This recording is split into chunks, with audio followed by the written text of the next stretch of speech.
Now the Dutch people that settled here were very, very religious. Their whole life centered around the Bible.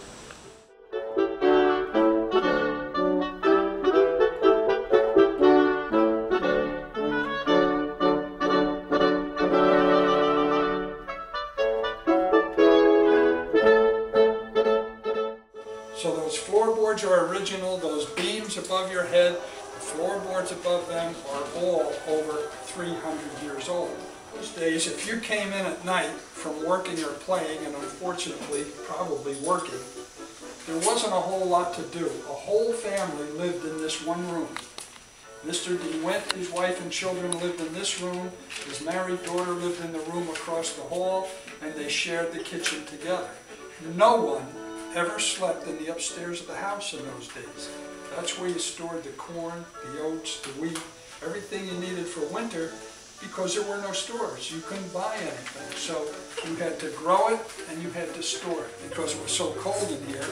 Inside of here you'd have a metal or a ceramic container, and in the evening you'd go to the fireplace, fill the container with hot coal, not flames, nothing burning, just the hot coals, put it on the floor and put your feet on it, keep your feet warm.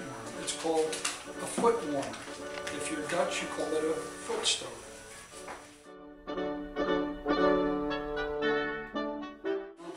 So to get this one hot, you open it up, fill it with hot coals, and then you proceed to iron. You got to go very slowly because you got these hot coals making ashes in there, and if you go too fast, the ashes come out all over your nice clean clothes.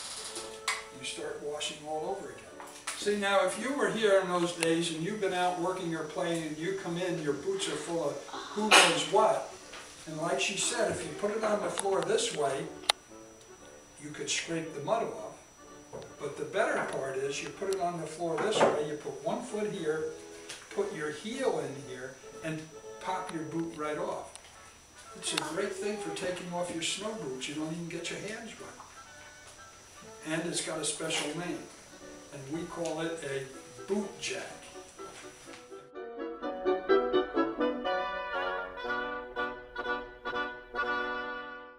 The mayor, the governor, an officer in the military would wear the white wig so that you would know they were someone important. Now George Washington had a lot of brown hair. To wear a wig probably would be uncomfortable, so he would comb his hair like that. Then he put white powder in it so people would know that he was someone important. So when people say George Washington wore a wig, he never wore a wig. He put white powder in it to make it look white.